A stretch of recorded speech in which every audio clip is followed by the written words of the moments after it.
أعوذ بالله من الشيطان الرجيم. بسم الله الرحمن الرحيم.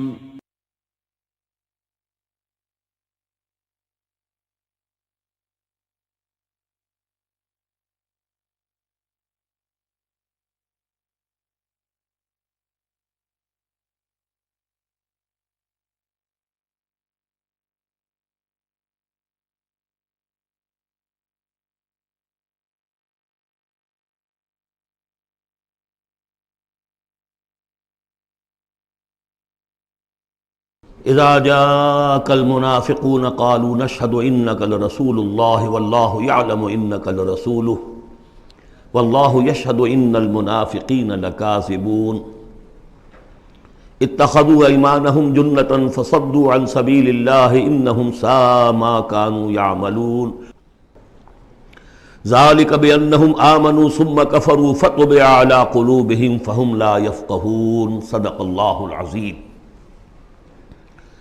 رب اشرح لي صدری ویسر لي امری واحلل عقدۃ من لسانی یفقہوا قولی۔ قرآن مجید میں جو مدنی صورتوں کا یہ سب سے بڑا گلدستہ ہے، اس کے ہم 4 جوڑے پڑھ چکے ہیں، 3 جوڑے، سورہ حدید اور سورہ مجادلہ، پھر سورہ حشر اور سورہ ممتحنہ، پھر مرکزی جوڑا سورہ صف اور سورہ جمعہ۔ سورہ صف میں نے ایک بات کہی تھی کہ بعد میں جائزہ لے لیں گے، اگر تو ایمان حقیقی اور جہاد فی سبیل اللہ کا راستہ انسان اختیار کرے، وہ تجارت جو اللہ نے بتائی ہے، هل ادلکم علی تجارت تنجیکم من عذاب علیم، اس کا کیا حل ہے، کیا تجارت ہے؟ تؤمنون باللہ ورسولہ وتجاہدون فی سبیل اللہ باموالکم وانفسکم، یہ اگر کرتے ہو تو عذاب علیم سے بھی چھٹکارا ہے، تمہارے گناہ بھی معاف کر دیے جائیں گے، جنتوں میں داخل کیے جاؤ گے، مساکن طیبۃ فی جنات عدن دیے جاؤ گے۔ ایک خاص حد تک تمہارے ایمان اور عمل صالح کی جب ہم جانچ پرکھ کر لیں گے اور ثابت ہو گئے کہ تم نے حق ادا کر دیا، تو دنیا میں نصرت بھی آئے گی، فتح بھی ملے گی، اور سب سے بڑی بات یہ کہ تم اللہ کے مددگار قرار پاؤ۔ نہیں کرتے ہو اور ایمان کے دعوے ہیں اور اللہ سے محبت کے اور رسول سے عشق کے، تو کبر مقتا عند اللہ ان تقولوا ما لا تفعلون، اللہ تعالیٰ کی بیزاری شدید ہوتی چلی جا رہی ہے تمہارے اس طرز عمل پر، اور آگ سے چھٹکارا پانے کا خیال تمہارا خود ساختہ خیال ہے، امید موہوم ہے، اس لیے کہ کلام جو ہے یہ محمل کلام نہیں ہے۔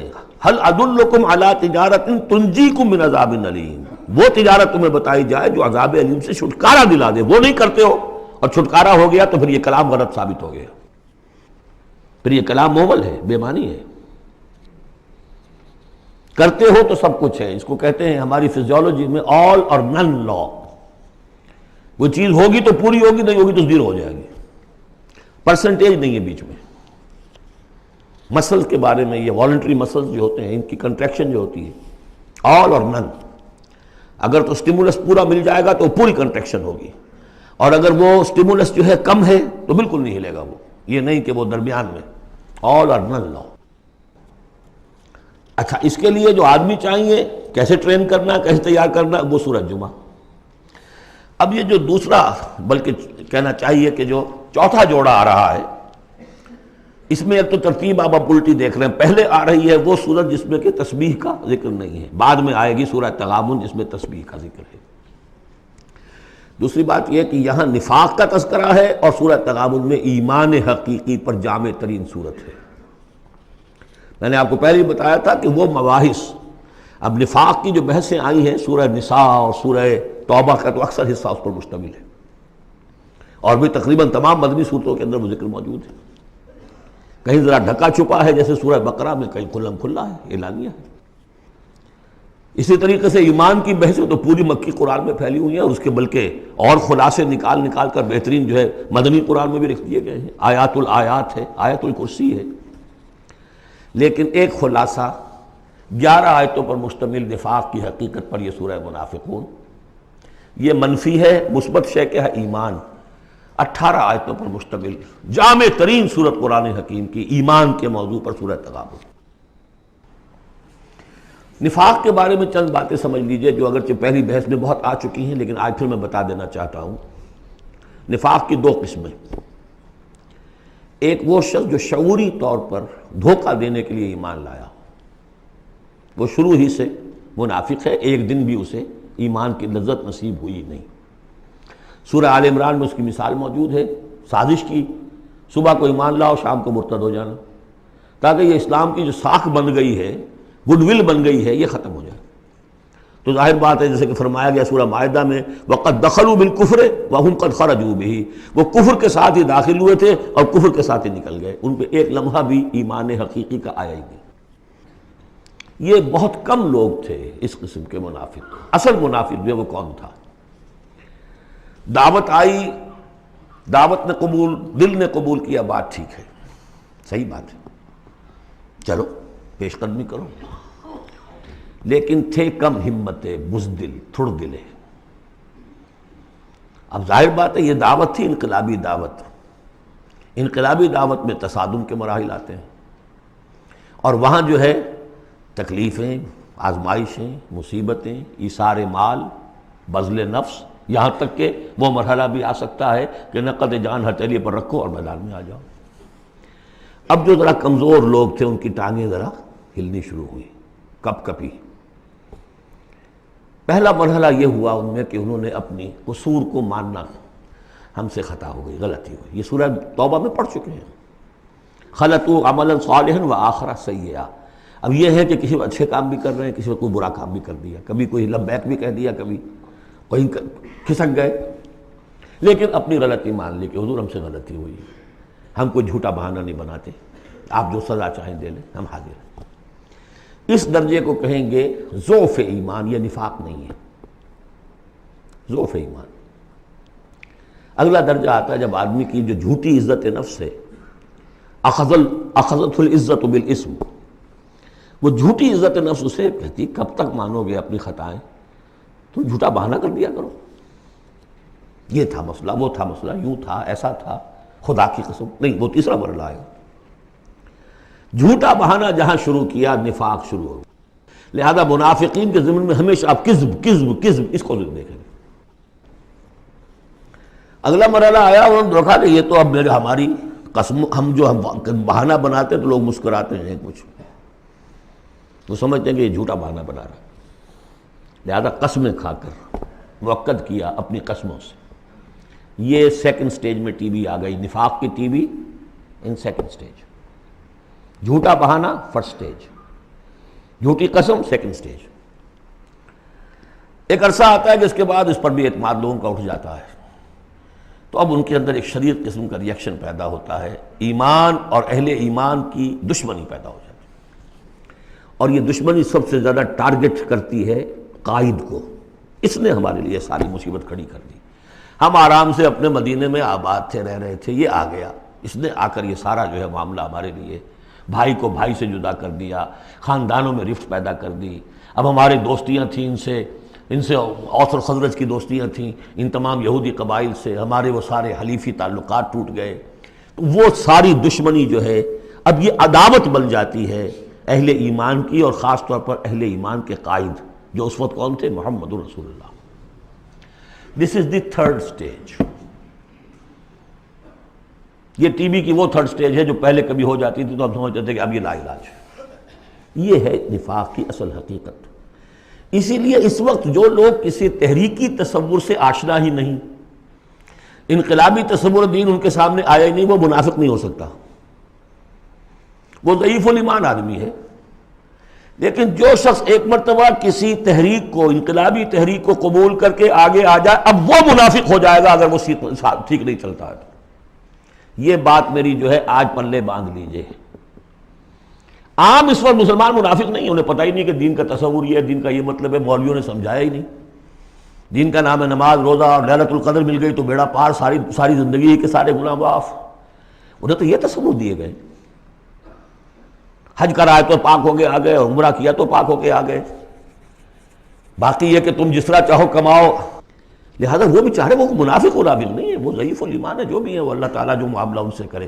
جو شخص کسی حقیقی انقلابی اسلامی تحریک سے متعلق ہو جائے اس کو حق سمجھ کر، پھر اگر وہ پیچھے ہٹ رہا ہے اس لیے کہ قائد میں اسے کوئی چیز ایسی نظر آئی کہ یہ تو غلط کار انسان ہے، دھوکے باز انسان ہے، ٹھیک ہے، پیچھے ہٹ جانا چاہیے۔ اگر یہ طریقہ کار جو اس نے بتایا تھا یہ اس سے منحرف ہو گیا ہے، پیچھے ہٹ جانا چاہیے۔ جو اس نے طریقہ کار بتایا تھا اس وقت ہمیں معلوم ہوا تھا ٹھیک ہے، لیکن اب ہم سمجھتے ہیں کہ ٹھیک نہیں ہے، پیچھے ہٹ جانا چاہیے۔ یہ سب ٹھیک، اس میں نفاق نہیں ہوگا، لیکن محض اس لیے کہ اب مشقت کرنی پڑ رہی ہے، محنت کرنی پڑ رہی ہے، اپنے کیریئر پر آنچ آ رہی ہے، اپنے لیے جو ہیں اور زندگی کی لذتیں جو ہیں ان میں ہمارا گھاٹا پڑ رہا ہے، جائیے کہ کبھی امیر نے ڈانٹ دیا ہے، یہ تو ہوتا ہے جماعتوں کے اندر، ہوتا ہے، زجر بھی ہوتی ہے، توبیخ بھی ہوتی ہے۔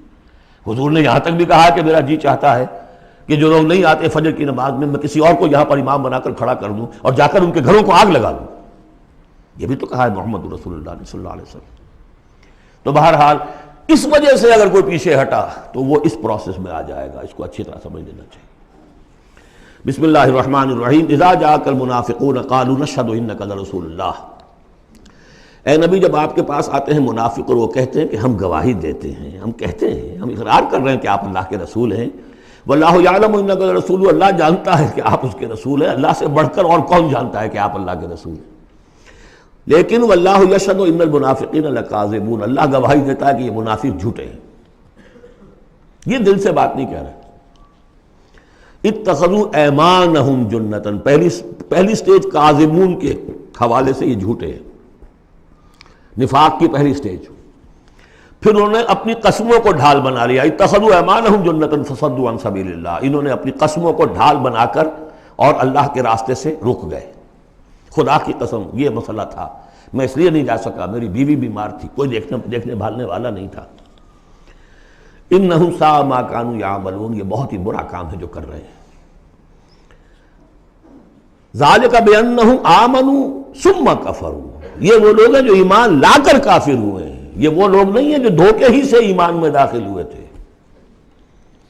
تھوڑی سی پونجی انہیں ملی تھی ایمان کی، آئے تھے، اس وقت بدنیت نہیں تھے، ان کی فطرت نے اپیل کیا تھا اس دعوت نے، لیکن اب جو پاؤں ان کے ہلے ہیں وہ انہیں کیا پتا تھا کہ یہ شہادت گاہ الفت میں قدم رکھنا ہے، لوگ آسان سمجھتے ہیں مسلمان ہونا، یہ تو انہیں معلوم نہیں تھا، یہ تو معلوم نہیں تھا۔ وَلَنَبْلُوَنَّكُمْ بِشَيْءٍ مِّنَ الْخَوْفِ وَالْجُوعِ وَنَقْصٍ مِّنَ الْأَمْوَالِ وَالْأَنفُسِ وَالثَّمَرَاتِ وَبَشِّرِ الصَّابِرِينَ، وہ تو بن گئے تھے مسلمان، جیسے آئے حضور، پورے اوس اور خزرج کے قائدین ایمان لا چکے تھے، سارا قبیلہ لے آیا، ٹھیک ہو گیا، انہیں کیا پتا تھا کیا کچھ آ رہا ہے اس کے پیچھے۔ یہ ایمان جو ہے یہ تو یوں سمجھیے کہ ٹپ آف دی آئس برگ ہے، اس کے نیچے جو اصل برگ جو آیا ہے برف کا تودا، تو وہ پھر ان کے پاؤں ہے، اس میں بھی جب تک اقرار ہو اپنی تقصیر کا تو وہ ضعف ایمان کہلائے گا، نفاق نہیں۔ خذ من اموالہم صدقۃ تطہرہم وتزکیہم بہا، ایسے لوگوں کا علاج بھی سورہ توبہ میں آ چکا ہے۔ لیکن جھوٹ بہانا پہلی منزل، جھوٹی قسم دوسری منزل، اور پھر عداوت آگے آئے گی چل کر اسی صورت میں۔ ذالک بانہم آمنوا ثم کفروا، یہ اس لیے کہ ایمان لائے پھر کفر کیا۔ فطبع علی قلوبہم، اب اللہ نے ان کے دلوں پر مہر کر دی ہے۔ فہم لا یفقہون، اب یہ تفقہ حقیقی تفقہ سے خالی ہو چکے۔ وَإِذَا رَأَيْتَهُمْ تُعْجِبُكَ أَجْسَامُهُمْ، جب اے نبی آپ انہیں دیکھتے ہو کہ جسم آپ کو بڑے اچھے لگتے ہیں، بڑے تن و توش والے ہیں۔ وَإِن يَقُولُوا تَسْمَعْ لِقَوْلِهِمْ، جب وہ آپ سے بات کرتے ہیں تو آپ بڑے غور سے سنتے ہیں۔ چودھری لوگ جو ہوئے، سرمایہ دار بھی ہوئے، چودھری بھی ہوئے، تو ان کی حیثیت ہے تو آپ توجہ سے سنتے ہیں ان کی بات۔ كَأَنَّهُمْ خُشُبٌ مُّسَنَّدَةٌ، اے نبی یہ تو ان سوکھی لکڑیوں کے مانند ہیں جو اپنے بل پر نہیں کھڑی ہوا کرتی، انہیں ٹیک لگا کر کھڑا کیا جاتا ہے۔ یحسبون کل صیحۃ علیہم، اندر سے اتنے بودے ہیں کہ ذرا سی آہٹ ہوتی ہے تو ان کی جان پر بن جاتی ہے، وہ سمجھتے ہیں کہ پھر آئی کوئی مصیبت، کہیں اور سے پھر شاید کوئی حملے کی خبر آ رہی ہے اور پھر کوئی جنگ ہوگی، پھر کہیں گے نکلو اللہ کی راہ میں۔ یحسبون کل صیحۃ علیہم، اپنے اوپر ہی سمجھتے ہیں ہر آہٹ کو۔ ہم العدو، یہ تیسری سٹیج ہے، یہ اب اصل دشمن یہ ہے۔ باہر کا دشمن جو آ رہا ہے ابو جہل لشکر لے کر یا ابو سفیان لشکر لے کر، وہ اتنا خطرناک نہیں جتنے کہ یہ ہے، یہ مارے آستین ہے، یہ اندر سے ڈنک مارنے والا۔ ہم العدو، اصل دشمن یہ ہے۔ فاحذرہم، ان سے بچ کر رہو، چوکس رہو، چوکنے رہو، چاہے معاف کرتے رہو، یہ بات دوسری ہے۔ حضرت مسیح کا قول آپ کو سنا چکا ہوں کہ فاختہ کے مانند بے ضرر، لیکن سانپ کے مانند ہوشیار رہو۔ سانپ چوکنا کتنا ہوتا ہے، لیکن سانپ ضرر بھی پہنچا دیتا ہے۔ تم چوکنے تو ویسے رہو جیسے سانپ ہوتا ہے، بے ضرر ایسے رہو جیسے کہ فاختہ ہوتی ہے۔ حضور کی یہی شان تھی۔ جس نے آگے جھوٹی قدم کھائی، جھوٹا ٹھیک ہے بھائی جاؤ، ٹھیک ہے، مروت، شرافت، جس پر کہ پھر اللہ کی طرف سے گرفت بھی آ گئی۔ عفا اللہ عنک لما اذنت لہم، اللہ معاف کرے آپ کو، یا اللہ نے آپ کو معاف کر دیا، کیوں آپ نے ان کو اجازت دے دی؟ قاتلہم اللہ انا یوفکون، اللہ ان کو قتل کرے، گردن مارے اللہ ان کی، کہاں سے یہ پھرائے جا رہے ہیں۔ یعنی قسمت کی خوبی دیکھیے، ٹوٹی کہاں کمند، دو چار ہاتھ جب کہ لبے بام رہ گیا۔ محمد کا زمانہ نصیب ہوا صلی اللہ علیہ وسلم، ان کی دعوت پر لبیک کہنا نصیب ہو گیا، یہ نصیب اللہ اکبر لوٹنے کی جائے، لیکن کہاں سے یہ واپس پھرے، کس جگہ کمند ٹوٹی ہے۔ وَإِذَا قِيلَ لَهُمْ تَعَالَوْا يَسْتَغْفِرْ لَكُمْ رَسُولُ اللَّهُ، جب ان سے کہا جاتا آؤ بھائی غلطی مان لو اپنی، تو اللہ کے رسول تمہارے لیے استغفار کریں گے۔ تو رسول کی دشمنی تو ان کے دل میں بنی ہوئی ہے، کیسے آئیں؟ جب کہا جاتا آؤ تمہارے لیے اللہ کے رسول استغفار کریں گے اللہ سے، لَوَّوْا رُؤُوسَهُمْ، وہ اپنے سروں کو مٹکا، جی آئیں گے ٹھیک ہے ذرا میں بعد میں آؤں گا۔ وَرَأَيْتَهُمْ يَصُدُّونَ وَهُمْ مُسْتَكْبِرُونَ، اور آپ دیکھتے ہیں انہیں کہ وہ رک جاتے ہیں، آتے نہیں، تکبر ہے، مستکبرون۔ اب نبی کے سامنے جا کے روز اپنی خطاؤں کو ہم اعتراف کرتے رہے، ہماری بھی کوئی عزت نفس ہے، یہ کیا ہے جس وقت چاہا ہمیں ڈانٹ دیا، آخر یہ کہ عزت نفس ہے ہماری بھی۔ سواء علیہم استغفرت لہم ام لم تستغفر لہم، برابر ہے ان کے لیے نبی، چاہے آپ استغفار کریں چاہے نہ کریں، لن یغفر اللہ لہم، اللہ ان کو ہرگز معاف نہیں کرے گا۔ اس سے اگلی سٹیج میں یہ آیت آ چکی ہے سورہ توبہ میں، استغفر لہم او لا تستغفر لہم ان تستغفر لہم 70 مرۃ فلن یغفر اللہ لہم۔ اب اے نبی ان کے لیے تو چاہے آپ استغفار کریں چاہے نہ کریں، آپ 70 مرتبہ بھی استغفار کریں گے تب بھی اللہ ان کو معاف نہیں کرے گا۔ اور حضور کی مربت دیکھیے، حضور فرماتے ہیں کہ اگر مجھے یہ معلوم ہوتا کہ 70 سے زیادہ مرتبہ استغفار کرنے سے ان کی نجات ہو جائے گی تو میں 70 سے زیادہ مرتبہ استغفار کرتا ہوں، لیکن یہاں 70 مراد نہیں ہے، 70 سے مراد جتنی چاہے آپ استغفار کر لیں۔ ہم الذین، اب یہ عداوت کا جو ہے ان کا جو نقشہ ہے، یہ واقعات پیش کیے جا رہے ہیں۔ ایک غزوے سے واپسی پر دو مسلمانوں کی کچھ لڑائی ہو گئی، ایک مہاجر تھے اور ایک تھے انصاری۔ اب وہ پانی بھرنے پر کہیں، بلکہ ان کی بھی نہیں، ان کے خادموں کی لڑائی ہو گئی تھی۔ اس کو وہاں منافقوں نے اچھال دیا، مہاجرین اور انصار کا جھگڑا بنا دیا، اور کہا اس وقت آ کے عبداللہ ابن ابی نے کہ دیکھو تم نے اصل میں اے انصار، اے مدینے والو، یثرب والو، تمہاری مثال تو وہی ہے جو کہتے ہیں کہ سمن کلبک یا پولوک، اپنے کتے کو کھلا پلا کے موٹا کرو، کس کا بھی تمہیں ہی کاٹے گا۔ تم نے ان کو جگہ دی، پناہ دی، کھلایا پلایا، اب یہ تمہارے سر کو آ رہے ہیں، غریبانوں کو آ رہے ہیں۔ خدا کی قسم اگر ہم اب مدینے پہنچ گئے تو ان ذلیلوں کو وہاں سے نکال باہر کریں گے۔ ان کی یہ جرت، انصاری کا خادم اور ایک مہاجر کا خادم لڑے ایک انصاری کے خادم سے، ہم نے پناہ دی، اپنے ٹکڑے کھلائے ان کو، اپنی جگہ دی، اور آج ہی ہمارے سروں کو آ رہے ہیں، ہمارے منہ کو آ رہے ہیں۔ یہ بکواس اس نے کی۔ وہاں موجود تھے ایک نوجوان زید بن ارقم، انہوں نے جا کے حضور کو بتا دیا۔ حضور نے بلایا، نہیں جی جھوٹ پتہ میں نے نہیں کہا، یہ چھوکرے نے پتہ نہیں کہاں سے سن لیا، یہ چھوکرا کیا ہے یہ، اور آپ اس کی بات مان رہے ہیں میرے معاملے میں۔ خاموش رہے حضور۔ پھر یہ آیات اتر گئیں جس نے چھوکرے کو صحیح ثابت کیا کہ کہا انہوں نے یہ۔ تو حضور نے فرمایا کہ لڑکے کے کان نے غلط نہیں سنا تھا، لیکن ایک بات نوٹ کر لیجئے، ان معاملات میں بھی حضور کوئی اقدام نہیں کر سکے عبداللہ ابن ابی کے خلاف، یہ نوٹ کرنے کی بات ہے۔ یہ جو لوگ سمجھتے ہیں کہ مکمل سٹیٹ قائم ہو چکی تھی مدینے میں، فوراً حضور کے جاتے ہی بڑی حماقت کے اندر مبتلا ہے۔ یہ ضرور ہے کہ حضور کو وہاں ایک حیثیت حاصل ہو گئی، لیکن جو تصور ہمارا ہے اس زمانے میں سٹیٹ، ریاست میں کبھی یہ ہو سکتا ہے کہ فوج میں سے 1000 میں سے 300 بھاگ جائیں اور ان سے کوئی باز پرس بھی نہ ہو بعد میں؟ Is it possible؟ آج کی جدید ریاست میں کہیں یہ ممکن ہے کہ آپ کہیں اور عدالت کسی اور عدالت میں اپنا مقدمہ لے جائیں، محمد کی عدالت میں نہیں جانا جی، ہمیں تو یہودیوں کی عدالت میں جانا ہے۔ منافقین یہ کرتے تھے، کوئی پکڑ نہیں تھی۔ پکڑ کب شروع ہوئی ہے؟ فتح مکہ کے بعد۔ اب یہ اس کی خوش قسمتی تھی عبداللہ ابن ابی کہ اس سے پہلے یہ واصل جہنم ہو گیا خود ہی، ورنہ یہ کہ فتح مکہ کے بعد ریاست قائم ہوئی ہے۔ یہی وجہ ہے کہ اس کے بعد پھر جب جنگ کا اعلان ہوا ہے تو جو نہیں گئے ان سے باس پرس ہوئی ہے، حساب کتاب ہوا ہے، اس سے پہلے نہیں۔ تو اصل میں اسٹیٹ جو ہے عبداللہ ابن ابی کا یہاں پہ بھی خاموش۔ ایک موقع پر جب کہ تہمت کا معاملہ چل رہا تھا تو ایک دفعہ حضور کے زبان مبارک سے ایسے الفاظ بھی نکل گئے، دکھا دل، کہ کیا کوئی شخص نہیں ہے کہ جو مجھے اس ایذا رسان شخص جو ایذا پہنچا رہا ہے اس کی ایذا سے بچا سکے۔ اب اندیا ظاہر تھا صاف کہ کیا کوئی شخص اس کو قتل نہیں کر سکتا۔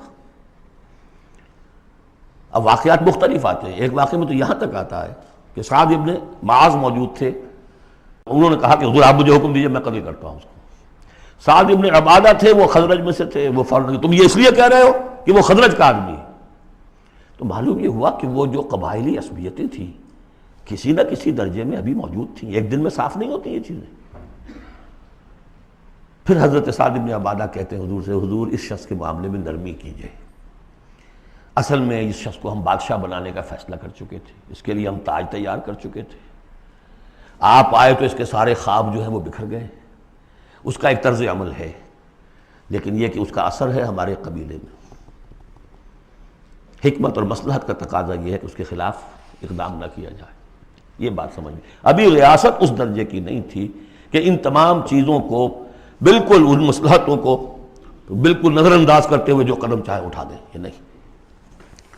اب کتنا بڑا کفر ان کا چلا آ رہا ہے یہاں پر۔ ہم الذین یقولون لا تنفقوا علی من عند رسول اللہ حتی ینفضوا، یہی ہیں وہ لوگ جو کہتے ہیں کہ مت خرچ کرو ان پر جو اللہ کے رسول کے گرد جمع ہو گئے ہیں، دیکھنا ان بستیوں کو تم کے ویراں ہو گئیں، یہ سب بھاگ جائیں گے اگر تم ان کے اوپر خرچ نہ کرو۔ حتی ینفضوا، یہاں تک کہ وہ منتشر ہو جائیں۔ وَلِلَّهِ خَزَائِنُ السَّمَاوَاتِ وَالْأَرْضِ، حالانکہ اصل خزانے کائنات کے آسمان اور زمین کے اللہ کے اختیار میں ہیں، وَلَٰكِنَّ الْمُنَافِقِينَ لَا يَفْقَهُونَ، لیکن ظاہر بات ہے کہ منافقین اس کا فہم نہیں رکھتے۔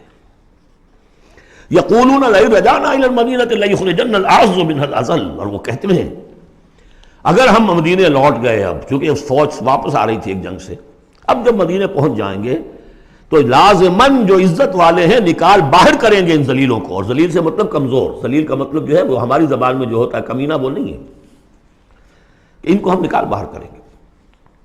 وَلِلَّهِ الْعِزَّةُ وَلِرَسُولِهِ وَلِلْمُؤْمِنِينَ، حالانکہ عزت تو اللہ کی ہے اور اہل ایمان کی ہے، اللہ کے رسول کی ہے اور اہل ایمان کی ہے۔ وَلَٰكِنَّ الْمُنَافِقِينَ لَا يَعْلَمُونَ، لیکن یہ منافق جانتے نہیں۔ لیکن ہوا یہ کہ جب یہ قول پہنچا ہے، عبداللہ ابن ابی کے بیٹے کا نام بھی عبداللہ ہے، وہ بڑے مخلص نوجوان، خالص، صادق القول، صادق الایمان، انہیں معلوم ہے میرے باپ نے یہ کہا ہے، تو مدینے میں دروازے میں کھڑے ہو گئے ننگی تلوار لے کر، اپنے باپ سے کہا ہے کہ جب تک تم یہ نہیں مانو گے کہ تم ذلیل ہو، عزت ہے اللہ کے لیے اور اس کے رسول کے لیے اور اہل ایمان کے لیے، اس وقت تک مدینے میں گھسنے نہیں دوں گا۔ فریاد بھی کی، حضور سے بھی کہا، لیکن پھر کہنا پڑا اس کو کہ ہاں اللہ اور اس کا رسول اور اہل ایمان عزت والے ہیں، ہم ذلیل ہیں، تب داخل ہوئے۔ اب اگلی 3 آیات جو دوسرے رکوع کی ہیں اس میں اس کا علاج ہے۔ علاج جو ہے ایک پریونٹیو ہوتا ہے، کیوریٹیو۔ پریونٹیو یہ ہے کہ اس مرض کی چھوت نہ لگے، ٹیکہ لگاؤ، اسمال پاکس کا ٹیکہ لگا دو، چھوت نہیں لگے گی۔ ایک یہ کہ اگر ہو ہی جائے تو پھر یہ ہے کہ اس کا علاج۔ پریونٹیو کیا ہے؟ یا ایھا الذین آمنوا لا تلھکم اموالکم ولا اولادکم عن ذکر اللہ، اہل ایمان تمہیں غافل نہ کرنے پائیں تمہارے اموال اور تمہاری اولاد اللہ کی یاد سے۔ ومن یفعل ذلک فاولئک ھم الخاسرون، اور جو کچھ یہ کریں گے تو وہی خسارے میں رہیں گے۔ اب ذکر سے مراد صرف وہ ذکر نہ سمجھیے تسبیح، اللہ یاد رہے، اپنا فرض یاد رہے، آدمی چاق و چوبند رہے، اپنے فرض کی ادائیگی کے لیے کمر بستہ رہے، یہ سب ذکر میں ہے۔ جہاد سے غافل نہ کر دے تمہارے مال اور اولاد، ان میں اتنا انہماک ہو جائے کہ وقت ہی نہیں، میں کیا کروں جی، وقت ہی نہیں، وقت کہاں سے آئے گا؟ آپ نے معبود بنا رکھا ہے اپنے سٹینڈرڈ آف لیونگ کو، سٹیٹس کو، سٹیٹس سمبل معبود ہے، اب اسی کو پوج رہے ہیں آپ، صبح سے شام اور رات کے اوقات میں بھی سوچ بچار اسی کی ہے۔ تب کہیں جا کر وہ سمبل جو ہے قائم رہتا ہے. تو کیسے ہوگا؟ اس کا جو ہے کیوریٹو ٹریٹمنٹ وہ کیا ہے؟ دیکھیے نفاق الف اس میں ڈال دیجئے، انفاق یہ اس کا علاج ہے. انفاق خرچ کرو، خرچ کرو. نفاق کا اصل سبب کیا ہے؟ دنیا کی محبت. دنیا کا محبت کا سب سے بڑا مظہر کیا ہے؟ مال کی محبت. اور علاج بالمثل یہ ہوگا مال نکالو. یہ ہے اس کی اصل علاج. جیسے سورہ حدید میں ہم نے پڑھا تھا کہ زمین کے اندر ہل چلانا پڑے گا. ہل کیا ہے؟ ان المصدقین والمصدقات واقرضوا اللہ قرضا حسنا یضاعف لهم ولهم اجر کریم والذین آمنوا باللہ ورسلہ اولئک هم اب یہ گند نکال دو دل سے، پھر ایمان کا بیج پڑے گا تو لہلائے گی کھیتی. پھر صدیقیت کی طرف جاؤ چاہے شہادت کی طرف. یہ تمہاری استاد تباہ ہے. وَأَنفِقُوا مِمَّا رَزَقْنَاكُم مِّن قَبْلِ أَن يَأْتِيَ أَحَدَكُمُ الْمَوْتُ، اور خرچ کر دو اس میں سے جو کچھ ہم نے تمہیں دیا اس سے پہلے کہ تم میں سے کسی کی موت کا وقت آئے. فَيَقُولَ، پھر وہ اس وقت کہے رب لولا أَخَّرْتَنِي إِلَىٰ أَجَلٍ قَرِيبٍ، پروردگار اسے ذرا کچھ دیر کے لیے مؤخر کر دے. فَأَصَّدَّقَ وَأَكُن مِّنَ الصَّالِحِينَ، تو میں بڑی تصدیق کروں گا اور خیرات و صدقات سارا کچھ دے دوں گا اور میں بالکل صالحین میں سے ہو جاؤں گا. وَلَن يُؤَخِّرَ اللَّهُ نَفْسًا إِذَا جَاءَ أَجَلُهَا، جب کسی جان کا وقت آ جائے گا، وقت معین، پھر اللہ اسے کسی صورت مؤخر نہیں کرے گا. قوموں کی اجل تو پھر بھی مؤخر ہوئی ہے، قوم یونس کی ہو گئی ہے، لیکن یہ کہ انفرادی اجل کبھی مؤخر نہیں ہوتی. واللہ خبیر بما تعملون، اور جو کچھ تم کر رہے ہو اللہ اس سے باخبر ہے. اب یہ تو تھا منفی نفاق. مثبت ہے ایمان. ایمان کے سلسلے میں جو باتیں سورہ حدید میں آئی تھیں، اب یہ پوری صورت، وہاں جو آیا تھا قتال اور جہاد اور حدید، یہ ساری چیزیں آئی تھیں نا، انزلنا الحدید، اور انبیاء کی بعثت کا مقصد، وہ سارا مضمون سورہ صف میں آ چکا ہے. اس کے لیے کیسے انسان آئیں گے وہ سورہ جمعہ میں آ چکا ہے.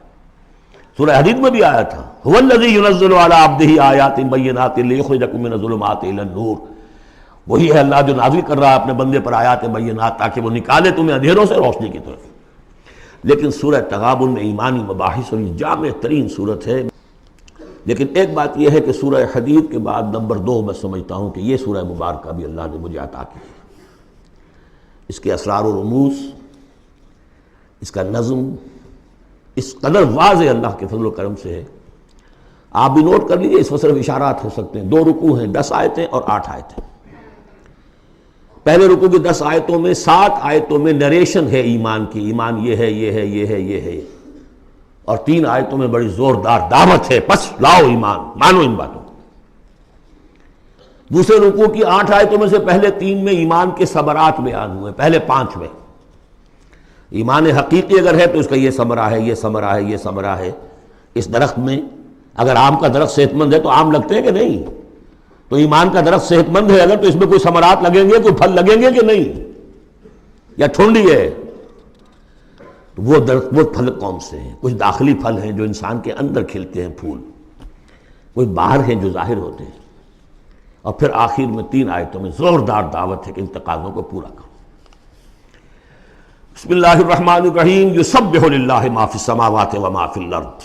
یہ تیسری مرتبہ یسبح آ گیا. ایک مرتبہ سورہ جمعہ میں، ایک مرتبہ سورہ حشر میں آ چکا تھا. یسبح لہ ما فی السماوات والارض، وما فی کے تکرار کے بغیر. دوسری مرتبہ سورہ جمعہ کے شروع میں، تیسری مرتبہ یہ تغابن. لہ الملک و لہ الحمد. اب یہ ساری چیزیں آ چکی ہیں سورہ حدید کے اندر. بادشاہی بھی اسی کی ہے، حمد بھی اسی کے لیے. وہو علی کل شیء قدیر، وہ ہر چیز پر قادر ہے. هو الذی خلقکم، اسی نے تمہیں بنایا ہے نا. فمنکم کافر ومنکم مومن. تو کتنی عجیب بات ہے کہ تم میں سے کوئی مومن ہے کوئی کافر ہے. بنانے والا تو سب کا ایک ہے. سب کو مومن ہونا چاہیے، سب کو اس کا شکر گزار ہونا چاہیے، سب کو اس کے سامنے جھکنا چاہیے. لیکن واقعہ یہی ہے، هو الذی خلقکم، اس نے بنایا تم سب کو. فمنکم کافر ومنکم مومن واللہ بما تعملون بصیر. اور جو کچھ تم کر رہے ہو اللہ دیکھ رہا ہے. اس میں بڑا ایک یوں سمجھیے کہ بڑی دھمکی ہے، اللہ دیکھ رہا ہے. یعنی یہ کہ جو بھی اس کی مخلوق میں سے اس کا کفر کرے پھر اس کے ساتھ وہ نمٹے گا اس سے. واللہ بما تعملون بصیر، ہم تمہیں دیکھ رہے ہیں، تمہاری حرکتیں ہماری نگاہ میں ہیں. کیا مطلب ہوتا ہے اس کا؟ خلق السماوات والارض بالحق، اس نے آسمان اور زمین پیدا کیے ہیں ایک پرپس کے ساتھ، باطل نہیں ہے یہ تخلیق، عبث نہیں ہے یہ تخلیق، حق کے ساتھ، با مقصد، با نتیجہ، اور خاص طور پر تم اس کی کریشن کا کلائمیکس، وَصَوَّرَكُمْ فَأَحْسَنَ صُوَرَكُمْ، اور تمہاری جو نقشہ کشی کی ہے تو کتنی عمدہ کی ہے، انسان کا جسم، اس کا اریکٹ پوسچر، پھر کس طریقے سے جو اس میں جنسیں بنائی گئی ہیں، کس قدر کامل ہم آہنگی ہوتی ہے، پھر چہرے پہ جو نقش و نگار ہے، ایک ایک چیز پر غور کرو، فَصَوَّرَكُمْ وَأَحْسَنَ صُوَرَكُمْ، بہترین صورت بنائی تمہاری، وَإِلَيْهِ الْمَصِيرُ، اسی کی طرف لوٹ کر بھی آنا ہے، یہ سب کچھ بنا کر ایسے نہیں چھوڑ دیا تمہیں، تم اتنی گھٹیا شے نہیں ہو کہ بس اٹھا کے پھینک دی، نہ کھلونا ہو کہ کھیلے اور بس اس کے بعد جی اٹھتا گیا، یہ ایک سیریس کریشن ہے، پرپس فل ہے، نتیجہ نکلے گا۔ اب دیکھیے ایک آیت میں جمع کیا ہے وہ تمام جو ایمانیات، ایمان بالعلم، علم خداوندی کا جو ایمان ہمارا ہونا چاہیے، آپ کو کئی آیتوں میں ملے گا قرآن میں بہت سے مقامات پر، یہاں ایک میں 3 ڈائمنشنز دی ہیں، یعلم ما فی السماوات والارض، ایک ڈائمنشن، وہ جانتا ہے جو کچھ آسمان میں ہے، جو کچھ زمین میں ہے، کیا باقی رہ گیا؟ لیکن سیکنڈ ڈائمنشن، وَيَعْلَمُ مَا تُسِرُّونَ وَمَا تُعْلِنُونَ، وہ بھی جانتا ہے جو تم چھپاتے ہو اور وہ بھی جانتا ہے جو تم ظاہر کرتے ہو۔ تیسری ڈائمنشن اور آئی، وَاللَّهُ عَلِيمٌ بِذَاتِ الصُّدُورِ، سینوں کے اندر جو کچھ ہے وہ پنہاں ہے، وہ بھی اللہ جانتا ہے۔ میں کافی عرصے تک متردد رہا کہ یہ تو پھر تکرار ہو گئی، جو کچھ ہم چھپاتے ہیں وہی ہمارے سینے میں ہے نا، اور تکرار محض کلام کا عیب ہے، یقیناً یہاں کوئی اور بات ہونی چاہیے۔ تو جب انکشاف ہوا کہ اس سے مطلب ہے even your sub conscious mind which even you don't know yourself what is lurking in the subconscious mind، تمہارے تحت الشعور کے اندر جو طوفان اٹھتے رہتے ہیں، اللہ تو اس سے بھی واقف ہے، He knows you through and through، وہ تمہارے جین سے واقف ہے، هو عالم بكم اذ انتم اجنۃ فی بطون امہاتکم، اپنی ماؤں کے پیٹ میں جنین کی شکل میں تھے، اللہ تب بھی جانتا تھا تمہیں، تو وہ تو تمہارے سب کانشیس مائنڈ، تم نہیں بات جانتے نہیں، تمہیں نہیں معلوم، تم بسا اوقات دھوکہ کھا جاتے ہو، تمہارا تحت الشعور جو ہے وہ تمہیں دھوکہ دیتا ہے، لیکن اللہ اس سے بھی واقف ہے۔ الم یاتکم نبأ، اب 4 آیتیں ہو گئی ایمان باللہ پر، اگرچہ اسی میں مضمر ہے ایمان بالآخرہ بھی، معاد بھی، 2 آیتیں ایمان باللہ پر، الم یاتکم نبأ الذین کفروا من قبل، کیا تمہارے پاس خبریں آ نہیں چکی ہیں ان لوگوں کی جنہوں نے کفر کیا تھا پہلے؟ قوم نوح، قوم ہود، قوم صالح، پورا مکی قرآن پڑھ چکے ہو نا، اب تو ہم نزول کے اعتبار سے بھی بات کہہ سکتے ہیں اور اب اپنے اس دورہ قرآن کے اعتبار سے بات کہہ سکتے ہیں، سارا مکی قرآن پڑھ ہی لیا تقریباً۔ الم یاتکم نبأ الذین کفروا من قبل، کیا آ نہیں چکی تمہارے پاس خبریں ان کی جنہوں نے کفر کیا تھا پہلے؟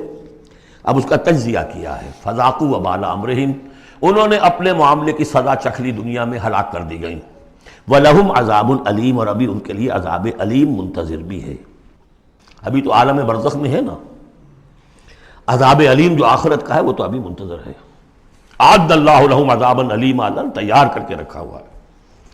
تجزیہ اگلی آیت میں، ذالک بأنہ کانت تأتیہم رسلہم بالبینات، یہ اس لیے ہوا کہ ان کے پاس ان کے رسول آتے رہے واضح نشانیاں لے کر، واضح نشانیاں، واضح معجزے بھی اللہ نے جس کو دیے، فقالوا، تو انہوں نے کہا اب بشر یہدوننا، کیا بشر انسان ہمیں ہدایت دیں گے؟ فکفروا، اس پر کفر کیا انہوں نے، وتولوا، اور رخ پھیر لیا، گردن موڑ لی، واستغنى اللہ، اللہ بھی غنی ہے، اللہ تو غنی ہے ہی ہے، واللہ غنی حمید، اللہ غنی ہے، حمید ہے، اللہ نے بھی کہا دفع ہو جاؤ، جدھر جانا جاؤ۔ اب یہاں آیا بہت باریک نکتہ، شاید آپ کو بھی وہ برا لگے، اچھا نہ لگے۔ دیکھیے ایک ہی بیماری ہوتی ہے، وہ کبھی کسی شکل میں ظہور کرتی ہے، کبھی کسی شکل میں ظہور کرتی ہے، وہی کینسر ہے، اس کی کسی جگہ کا جا کر کوئی سیکنڈری بنے گی تو اس کی کچھ اور شکل ہو جائے گی، کسی اور ٹیشو میں کسی اور جگہ جائے گی تو اور شکل ہو جائے گی۔ بیماری یہی ہے کہ جب رسول آتے تھے تو لوگوں نے کہا یہ تو بشر ہیں، رسول کیسے ہو سکتے ہیں؟ سمجھ میں آ رہا ہے نا؟ یہی بیماری آئی بعد میں، جس کو رسول مان لیا یہ بشر کیسے ہو سکتے ہیں؟ کوئی فرق ہے اس میں؟ وہاں بشر سامنے تھا، ہاتھ پاؤں والا، اس کا بیٹا ہے، اس کا پوتا ہے، اس کا پڑ پوتا، ہم جانتے ہیں اس کو، کون ہے یہ وہی تو ہے نا، بشر سامنے تھا۔ بشریت کی بنا پر رسالت کا انکار، نبی کیسے ہو سکتا؟ اور جس نے نبی مان لیا خدا بناؤ، یا تو اس کو خدا کا بیٹا تو بناؤ کم سے کم، اور نہیں تو کم سے کم بشریت سے تو نکالو اس کو۔ ایک ہی مرض ہے، ایک ہی مرض ہے۔ آخر یہی کوئی تو وجہ ہے نا، قرآن کتنی دفعہ کہلواتا ہے قل انما انا بشر مثلکم یوحی الی انما الہکم الہ واحد۔ آخری آیت ہے سورہ کہف کی، اے نبی کہیے، ڈنکے کی چوٹ کہیے کہ میں ایک بشر ہوں تمہاری طرح کا۔ ہاں وہی ہوئی ہے مجھ پر کہ تمہارا الہ تو ایک ہی ہے اور وہ الہ اللہ ہے۔ فمن کان یرجو لقاء ربہ فلیعمل عملا صالحا ولا یشرک بعبادۃ ربہ احدا۔ البتہ ایک دوسری انتہا بھی ہمارے ہاں ہے، کچھ لوگوں نے اس نقطے کو ایمفیسائز کرنے کے لیے، جیسے ہم بھی کبھی کسی بات پر زور دینے میں کبھی کوئی لفظ ذرا مناسب سے ہٹ کر غیر مناسب لفظ ہم استعمال کر بیٹھتے ہیں۔ ہمارے بزرگوں سے بھی ہوا، کسی نے کہا بڑے بھائی بنا دیا، کسی نے کوئی اور مثال دے دی۔ ایسی بات بھی نہیں ہے۔ نبی کے بعض خصائص ایسے بھی ہیں کہ جو واقعتاً عام بشر کے نہیں ہیں۔ یہ حدیث بھی تو محمد رسول اللہ کی صلی اللہ علیہ وسلم، کہ جب آپ سے یہ شکایت کی لوگوں نے، حضور آپ صوم وصال رکھتے ہیں، ہمیں نہیں رکھنے دیتے، ہمیں منع کرتے ہیں آپ۔ صوم وصال یہ ہے کہ آج روزہ رکھا اور اس کو آج شام کو افطار نہیں کیا، پھر رات چل رہا ہے وہ روزہ، اگلا دن بھی، تو 2 دن کا صوم وصال ہو گیا، اگلی روز شام کو جا کے کھولا، یہ صوم وصال ہے۔ پھر 3 دن کا، 4 دن کا آپ تو رکھتے ہیں، ہمیں اجازت نہیں دیتے۔ فرمایا ایکم مثلی، تم میں سے کون مجھ جیسا ہے؟ ابھی تو عند ربی، میں اپنے رب کے پاس رات گزارتا ہوں، ہوا یطعمنی ویسقین، وہ مجھے کھلاتا پلاتا ہے۔ تو بعض پہلو ہے، نبی اپنی پشت سے بھی دیکھتا تھا صلی اللہ علیہ وسلم، ہم تو نہیں دیکھتے۔ تو خصائص ہیں۔ پھر نبی کو ساری سیر کرا دی گئی آسمانوں کی، زمین کی، کہاں لے گئے؟ عند سدرۃ المنتہی، عندہا جنت المأوی، اذ یغشی السدرۃ ما یغشی، ما زاغ البصر وما طغی۔ تو یہ معاملہ بھی نہیں، لیکن بنیادی طور پر وہ انسان ہے، انسانی عواطف و میلانات بھی تھے۔ چوٹ لگتی تھی تو درد ہوتا تھا، زخم کا وار لگا ہے تو اس پہ سے خون کا فوارہ چھوٹا ہی چھوٹا ہے، بچہ فوت ہو رہا ہے تو آنکھوں میں آنسو آئے ہی آئے ہیں، کبھی بددعا بھی نکل گئی ہے۔ کیف یہدی اللہ قوما خضبوا وجہ نبیہم بالدم، سب پڑھ چکے ہیں ہم یہ پورا قرآن مجید میں۔ لیکن یہ ہے کہ رسالت کی کا انکار بربنائے بشریت اور بشریت کا انکار بربنائے رسالت، یہ دونوں چیزیں غلط ہیں، اور یہ ہم بدل ہیں۔ ذالک بأنہ کانت تأتیہم رسلہم بالبینات فقالوا بشر یہدوننا فکفروا وتولوا واستغنی اللہ واللہ غنی حکیم۔ اب ایک آیت میں آ رہی ہے ایمان بالآخرہ، زعم الذین کفروا، ذرا اس کے زور کا اندازہ کیجئے گا۔ زعم الذین کفروا ان لن یبعثوا، زوم ہو گیا ہے انہیں، غلط خیال ہو گیا ہے کہ وہ اٹھائے نہیں جائیں گے۔ قل، اب ذرا نوٹ کیجئے، بلا وربی لتبعثن ثم لتنبؤن بما عملتم، کہہ دو اے نبی کیوں نہیں، اور مجھے میرے رب کی قسم ہے۔ کون کھا رہا ہے قسم؟ محمد الرسول اللہ صلی اللہ علیہ وسلم۔ لتبعثن، تم لازماً اٹھائے جاؤ گے، ثم لتنبؤن بما عملتم۔ یہ اس پر جو خطبہ تھا حضور کا پہلا خطبہ جو آپ نے دیا ہے بنو ہاشم کو دعوت میں، وہ میرے کتابچے میں موجود ہے، دعوت اللہ اردو میں اور کال ٹو اللہ انگریزی میں، اس کا متن موجود ہے، وہ ہے کہ اس کی شرح ہے۔ واللہ لتموتن کما تنامون ثم لتبعثن کما تستيقظون ثم لتجزون بالاحسان واحسانا واللہ لَتَمُوتُنَّ كَمَا تَنَامُونَ، خدا کی قسم تم سب مر جاؤ گے جیسے روزانہ رات کو سو جاتے ہو. ثُمَّ لَتُبْعَثُنَّ كَمَا تَسْتَيْقِظُونَ، جیسے روزانہ صبح کو بیدار ہو جاتے ہو ایسے اٹھا لیے جاؤ گے قیامت کے دن.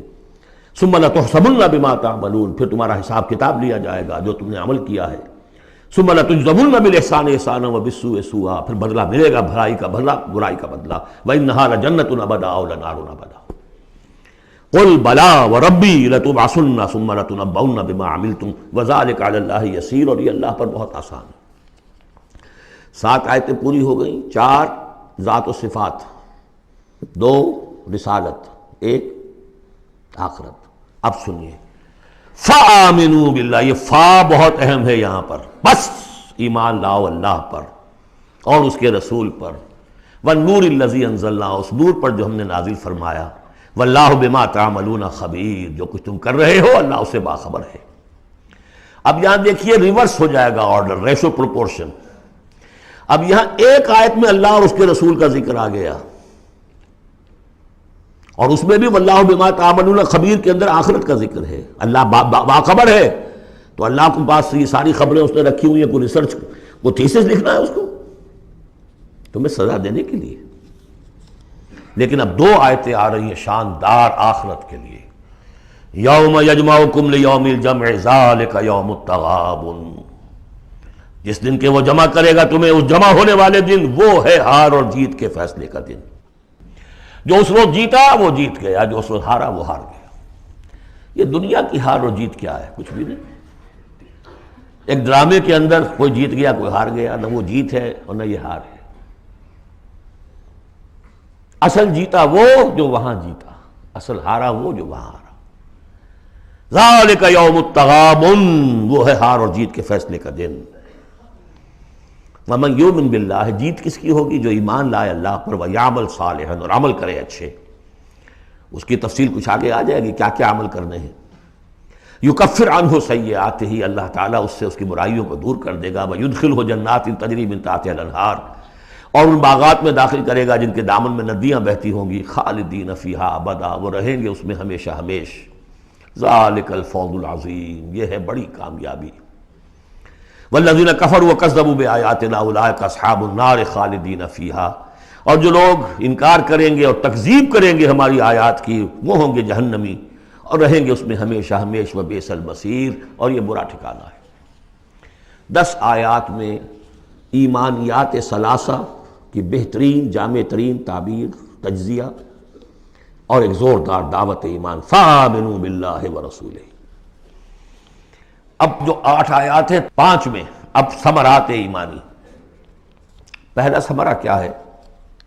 ما صاب من مصیبت الا باذن اللہ ومن یؤمن باللہ یہد قلبہ واللہ بکل شیء علیم. اگر اللہ پر ایمان حقیقت میں دل میں پیدا ہو گیا تو تمہیں معلوم ہے کہ پتہ تک جنبش نہیں کر سکتا جب تک کہ اللہ کا اذن نہ ہو. تم پر کوئی مصیبت کیا بغیر اللہ کے اذن کے آ گئی ہے؟ کیا بغیر اس کے علم کے آ گئی ہے؟ اور اگر اللہ کی اذن سے آئی ہے تو تمہارے ایمان کا تقاضا ہے کہ سمجھو کہ اس میں خیر ہی ہوگا، چاہے یہ مجھے اس وقت بری لگ رہی ہے، مجھے اچھی نہیں لگ رہی ہے، خیر ہوگا. عسیٰ ان تکرہوا شیئا وہو خیر لکم. لہذا بندہ مومن کی زبان پر کیا دل میں بھی کبھی اللہ کے خلاف شکایت کا انداز پیدا نہ ہو. یہد قلبہ، تسلیم و رضا، جو اللہ کی طرف سے آئے. ہم بھی تسلیم کی خو ڈالیں گے، بے نیازی تیری عادت ہی صحیح. نہ شود نصیب دشمن کے شود ہلاک تیغت، سر دوستاں سلامت کے تو خنجر آزمائی. اے اللہ جو تیری طرف سے خیر، بیدک الخیر. یہ تسلیم و رضا ہے، مقام تسلیم. علامہ اقبال نے بہت پرشکو انداز میں کہا ہے کہ اقدہا کے مقام رضا کشود مرا، بروں کشید ز پیچا کے ہست و بود مرا. آدمی میں تکلیف کیوں آئی، اس نے کیا، اس نے کر دیا، یہ ہو گیا تھا، وہ ہو گیا تھا، یہ نہیں کرنا چاہیے تھا، میں نے یہ کام غلط کیا. لگے رہو اسی پیچ و تاب میں. بندہ مومن کہتا ہے جو آیا میرے رب کے حکم سے آیا. کوئی بھی ذریعہ بن گیا ہو وہ ٹھیک ہے، اس کے بدلہ لیں وہ ٹھیک ہے، وہ قانون کا معاملہ ہے. وَلَكُمْ فِي الْقِصَاصِ حَيَاةٌ يَا أُولِي الْأَلْبَابِ، اللہ کے خلاف شکایت نہیں۔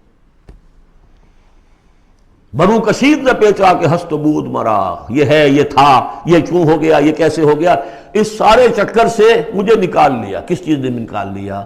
کہ عقدہا کے مقام رضا کشود مرا، یہ مقام رضا نے کیسے کیسے میرے عقدے حل کر دی۔ اب میں تفصیل میں جا نہیں سکتا، اس پر میرے بڑے بڑے کیسز موجود۔ یہ بتانا میں بھول گیا ہوں آپ کو کہ وہ جو منتخب نصاب جس کا میں تذکرہ کرتا آیا ہوں، یہ ساری صورتیں ان میں داخل ہیں۔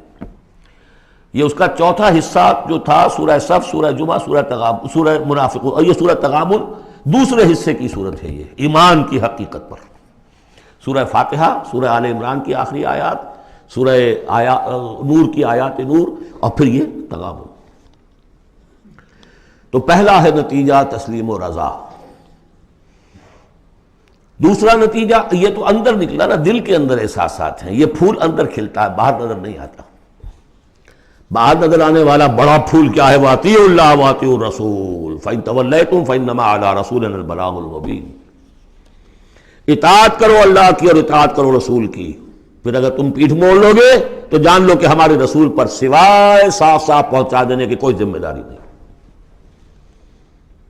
باقی تمہیں خود جواب دہی کرنی پڑے گی۔ اس نے پہنچا دیا، اس نے حکم بتا دیا، اللہ کا یہ حکم ہے۔ وَأَحَلَّ اللَّهُ الْبَيْعَ وَحَرَّمَ الرِّبَا، تم پڑے رہو اپنے الجھنوں میں اور اشکالات میں، انما البیع مثل الربا، لیکن احل اللہ البیع وحرم الربا، اللہ نے حلال کیا ہے بیع کو، حرام کیا ربا کو۔ Who are you؟ یہ who are you سے مجھے وہ شعر بھی یاد آ گیا ہے جو مقام تسلیم و رضا پر کہا ہے اکبر الہٰبادی نے۔ رضائے حق پہ راضی رہ، یہ حرف آرزو کیسا یوں ہو جائے۔ اچھا تم اللہ کو سکھا رہے ہو، You want to teach him؟ آرزو، رضائے حق پہ راضی رہے، یہ حرف آرزو کیسا؟ خدا خالق، خدا مالک، خدا کا حکم تو کیسا؟ Who are you؟ تو وہی who are you، اللہ نے فیصلہ کیا ہے یہ حرام ہے یہ حلال ہے۔ تم اللہ کو مانتے ہو کہ نہیں؟ نمبر ایک۔ رسول کو مانتے ہو کہ نہیں؟ نمبر دو۔ قرآن کو مانتے ہو کہ نہیں؟ نمبر تین۔ پھر کوئی دلیل نہیں، نو arguments, either obey or go away، تیسرا راستہ کوئی نہیں۔ وَأَطِیعُوا اللَّهَ وَأَطِیعُوا الرَّسُولَ فَإِن تَوَلَّیْتُمْ فَإِنَّمَا عَلَىٰ رَسُولِنَا الْبَلَاغُ الْمُبِینُ اللَّهُ لَا إِلَٰهَ إِلَّا هُوَ وَعَلَى اللَّهِ فَلْيَتَوَکَّلِ الْمُؤْمِنُونَ۔ پھر ایک پھول اندر جو کھلا ہے، دل میں کھلے گا، ذہن میں کھلے گا، توکل۔ اللہ ہی وہ ہے کہ جس کے سوا کوئی الہ نہیں، اس کی مرضی کے بغیر کوئی چیز جنبش نہیں کر سکتی۔ تمہارے کیے کیا ہو جائے گا؟ کچھ نہیں ہوگا۔ تمہارا کام ہے اپنی سی محنت کر کے نتیجہ اللہ پر۔ سارے وسائل موجود ہو تب بھی یہ نہ سمجھنا کہ یہ کام میں کر سکتا ہوں۔ گاڑی ہے، آج ہی ٹیوننگ بھی کرائی ہے، اس کے ٹینک بھی فل ہے، سب کچھ ٹھیک ہے، میں صبح ضرور جاؤں گا، نہیں جا سکتے۔ جب بھی یہ کہو گے ایمان سے دور ہو گئے۔ وَلَا تَقُولَنَّ لِشَيْءٍ إِنِّي فَاعِلٌ ذَلِكَ غَدًا إِلَّا أَن يَشَاءَ اللَّهُ۔ کبھی مت کہنا کہ یہ کام میں کل ضرور کروں گا، مگر انشاءاللہ کے ساتھ، اللہ چاہے گا تو ہوگا ورنہ نہیں۔ اور سارے تمہارے پاس وسائل ہیں، تم کہو گے فتح ہی فتح ہے اب تو وہ حال ہو جائے گا جو غزوہ حنین میں ہوا تھا۔ اذ اعجبتکم کثرتکم، 12,000 کی تعداد، اور ایسی بھگدڑ مچی کہ چند 100 آدمی رہ گئے۔ یہ بھی بڑی محنت کر کے سید سلیمان ندوی صاحب نے کھود کریٹ کے نکالے ہیں کہ 300-400 آدمی تھے۔ استاد نے جو لکھا ہے شبلی نے، وہ تو یہ ہے کہ 30-40 مسلمان رہ گئے تھے صرف 12,000 میں سے۔ تیسرا یہ پھول ہو گیا اندر والا۔ اب چوتھا، بڑے خطرناک معاملات آ رہے ہیں، ذرا توجہ سے سنیے۔ یا ایھا الذین آمنوا ان من ازواجکم واولادکم عدوا لکم فاحذروہم۔ اے ایمان کے دعوے دارو، تمہاری بیویوں اور تمہاری اولاد میں سے تمہارے دشمن ہیں، ان سے اپنے آپ کو بچا کر رکھو۔ فاحذروہم، یہی ہم پڑھ چکے ہیں پہلے لفظ، حضور سے کہا گیا تھا ہم العدو فاحذرہم قاتلہم اللہ انا یؤفکون۔ بیوی کی محبت ہے، بیوی کی فرمائش یہ ہے۔ اب میاں صاحب جو ہیں کیا کہیں، مجبوری ہے۔ بچوں کو اچھے سے اچھا تعلیم دینی ہے، حلال سے نہیں ہوتی، حرام سے۔ گھر بار چھوڑو، ملک چھوڑو، جاؤ باہر، بوڑھے ماں باپ مر رہے، پانی دینے والا کوئی نہیں، اور ڈالر اور پیٹرول ڈالر کمانے کے لیے بیٹے گئے ہوئے باہر، کیا کریں؟ مکان بنانا ہے، یہ کرنا تھا، وہ شروع کی تھی، کوٹھی شروع کی تھی، وہ ابھی تک مکمل نہیں ہوئی ہے، وغیرہ وغیرہ۔